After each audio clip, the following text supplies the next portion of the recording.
Some children grow up learning how to play, others grow up learning how to survive. They learn when to stay quiet, when not to ask for help, how to carry responsibility that was never meant for them. And the world calls them strong, but psychology asks a different question. What happens to a child who never had the chance to be one? Today, we're talking about the mind of a child forced to grow up too fast, and what that early strength costs later in life. If you were often told you were immature for your age, if you felt older than other kids, if people depended on you before you understood yourself, this video might feel personal. Growing up too fast doesn't always come from obvious trauma. Sometimes, it comes from silence, from responsibility, from being the one who handles things. Psychology has a name for this: forced maturity. And while it can look like strength, it often hides unspoken pain. What it means to grow up too fast. Growing up too fast is not about intelligence. It's about pressure. A child is forced to grow up when life demands emotional control instead of emotional expression, responsibility instead of play, awareness instead of innocence. This happens in many homes. Homes with financial stress, emotional neglect, ill parents, conflict or instability, absent caregivers. The child adapts, not because they want to, but because they have to. And adaptation looks like strength. The invisible loss of childhood. Childhood is where we learn safety. When that safety is missing, the child skips an essential step. Play becomes watchfulness. Curiosity becomes caution. Joy becomes responsibility. These children don't remember being carefree. They remember being needed. And later in life, this creates a quiet grief. Not for what was lost, but for what was never experienced. Parentification, when the child becomes the adult. Many children who grow up too fast experience parentification. That means the child takes on adult roles. Sometimes it's practical, caring for siblings, managing household tasks. Sometimes it's emotional, comforting parents, being the listener, holding the family together. The child learns, my value comes from being useful, and that belief follows them into adulthood. Emotions under pressure. Children forced to grow up early often don't stop feeling. They stop showing. Crying felt unsafe. Anger caused problems. Fear wasn't allowed. So emotions were pushed down. As adults, this can look like emotional numbness, difficulty asking for help, fear of being a burden, hyper-independence. They learned early. Depending on others is dangerous. The body remembers trauma and the nervous system. Even when the mind adapts, the body remembers. A child in survival mode develops a nervous system that stays alert, always scanning, always prepared. This can show up later as chronic fatigue, anxiety, sleep issues, tension or pain. The body holds what the child could never release. Adulthood, when strength becomes heavy. As adults, these individuals are often admired. They're reliable, capable, strong. But inside, they're exhausted. They struggle with rest, receiving care, emotional closeness. A quiet question lives inside them. If I stop being strong, will anyone stay? When a child learns silence, emotional neglect and early maturity. Some children weren't hurt loudly. They were hurt quietly. No bruises. No shouting. Just absence. Absence of comfort. Absence of listening. Absence of being emotionally seen. And so the child learned something dangerous very early. Silence keeps the peace. What emotional neglect really is. Emotional neglect is not what happened. It's what didn't happen. No one asked how you felt. No one noticed when you withdrew. No one taught you emotions had meaning. Children raised this way grow up parenting themselves, without guidance. The child who becomes invisible. Neglected children learn. Don't need too much. Don't feel too much. Don't expect anything. They become low maintenance. Easy. Forgotten. Hyper-independence as survival. Independence becomes armor. They stop asking. Stop relying. Stop hoping. What looks like strength is actually self-abandonment. Emotional confusion in adulthood. As adults they say, I don't know what I feel. I'm fine, when they're not. I don't need anyone. But the body knows the truth. Relationships without a map. They weren't taught love. They were taught endurance. So intimacy feels unfamiliar. Care feels suspicious. Attention feels overwhelming. The responsible child, how early burdens shape adult identity. Some children weren't raised. They were relied upon. And being relied upon too early changes everything. Responsibility without choice. Responsibility before readiness rewires identity. The child learns. My needs come last. Worth equals productivity. Love becomes conditional. Rest feels illegal. Self-worth becomes performance. Anxiety behind competence. They don't fear failure. They fear letting people down. So they overfunction. Overprepare. Overcarry. Burnout is not weakness. Burnout is delayed grief. Delayed exhaustion. Delayed permission to stop. Relationships and control. They struggle to relax in love. They lead instead of lean. They fix instead of feel. Survival mode childhood, why your nervous system never learned to rest. If your body is always tense. If rest makes you uncomfortable. Your childhood may still be speaking. What survival mode looks like in children. Constant alertness. Emotional scanning. Reading rooms instead of books.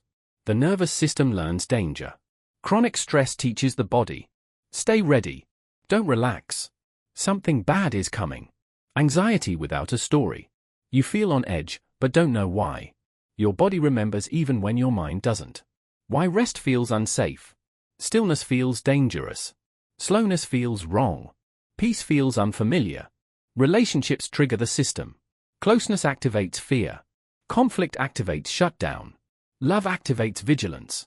The child who never felt safe, how early insecurity shapes the adult mind. Some children grow up knowing where they'll sleep, but never knowing how the day will feel. Safe homes aren't just about walls. They're about emotional predictability. And when that's missing, the child never truly rests. What safety means to a child. Safety isn't luxury. It's consistency. Tone of voice. Emotional availability. Without it, the child learns to stay alert. Living on emotional edge. Unpredictable caregivers teach the child. Watch closely. Adapt quickly. Don't relax. This creates hypervigilance, not resilience. Fear without language. Children don't say, I feel unsafe. They say nothing. Fear becomes posture. Tone. Silence. Adult anxiety rooted in childhood. As adults. Overthinking. People-pleasing. Fear of conflict. Constant anticipation. The body still expects danger. Relationships and emotional safety. Love feels uncertain. Calm feels suspicious. Stability feels boring or terrifying. Why you feel older than your age, the psychology of early emotional aging. Some people don't age with time. They age with responsibility. They felt old at 10. And tired at 20. Emotional aging explained. Emotional aging happens when stress replaces development. Wisdom without joy. Maturity without freedom. Childhood without lightness. No room for silliness. No room for mistakes. No room for softness. Only seriousness. Identity built on endurance. They define themselves as the strong one, the reliable one, the one who handles it, but never the cared for one. Loss of play and curiosity. Play isn't childish. It's neurological regulation. Without it, life feels heavy. Adult exhaustion that never ends. Rest doesn't restore. Vacations don't reset. Because the nervous system never learned ease. Love felt conditional, how childhood pressure shapes adult relationships. Some children learn love is given. Others learn love is earned. That lesson follows them forever. Conditional love in childhood. Praise for performance. Affection for obedience. Attention for achievement. The fear of disappointing. Mistakes felt dangerous. Failure felt personal. Approval felt fragile. Adult relationships built on fear. They overgive. Overadapt. Overprove. Love feels like work. Emotional masking. They hide needs. Hide hurt. Hide exhaustion. Because love once disappeared. Why receiving love feels unsafe. Care feels suspicious. Compliments feel uncomfortable. Dependence feels risky. The child who felt responsible for everyone's emotions. Some children weren't allowed to feel. They were allowed to manage feelings. Other people's feelings. Emotional responsibility in childhood. The child becomes the stabilizer. The peacemaker. The emotional caretaker. Losing emotional boundaries. They learn. If others are upset, it's my fault. Anxiety as emotional radar. They sense shifts, tension, mood changes, always adjusting. Adult emotional burnout. They feel drained by people, yet feel guilty for needing space. Relationships without balance. They give more than they receive. They fix instead of connect. They absorb instead of share. Quiet trauma, when nothing happened but everything changed. Some people say, nothing bad happened, yet they feel broken. This is quiet trauma. Trauma without events. No explosions. No violence. Just chronic emotional absence. Why the brain still reacts. Neglect shapes the nervous system. Silence teaches self-doubt.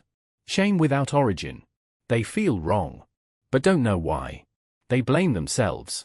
Emotional disconnection. Difficulty naming feelings. Difficulty trusting joy. Difficulty relaxing. Adult identity confusion. They ask, who am I? Why do I feel empty?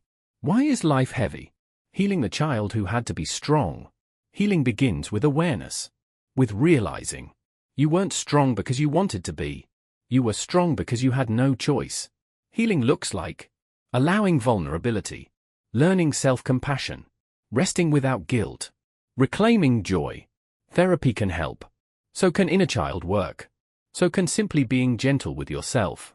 Healing begins with naming feelings. With slowing down. With letting emotions exist without judgment. Healing means allowing others to show up. Letting go of control. Trusting support. Teaching the body safety. Breathing. Grounding. Gentle repetition. Patience. Healing requires repetition. Gentle reassurance. Safe connections. Time. Joy is relearned. Play is practiced. Lightness is allowed, slowly. Learning secure attachment. Boundaries. Honesty. Consistency. Patience. Reclaiming emotional autonomy. Other people's feelings are not your job. Rest is not selfish. Distance can be healthy. Redefining strength. Strength doesn't mean enduring everything alone. Real strength is asking for help. Feeling deeply. Letting yourself be cared for. Children should never be praised for surviving pain. And adults who were once those children deserve softness now. If this video resonated with you, you're not alone. And you're not broken. You were surviving. And now you're allowed to live. If this spoke to you, consider liking or sharing. It helps others who grew up too fast feel less alone. And if you want more psychology-based reflections like this, subscribe. Thank you for listening.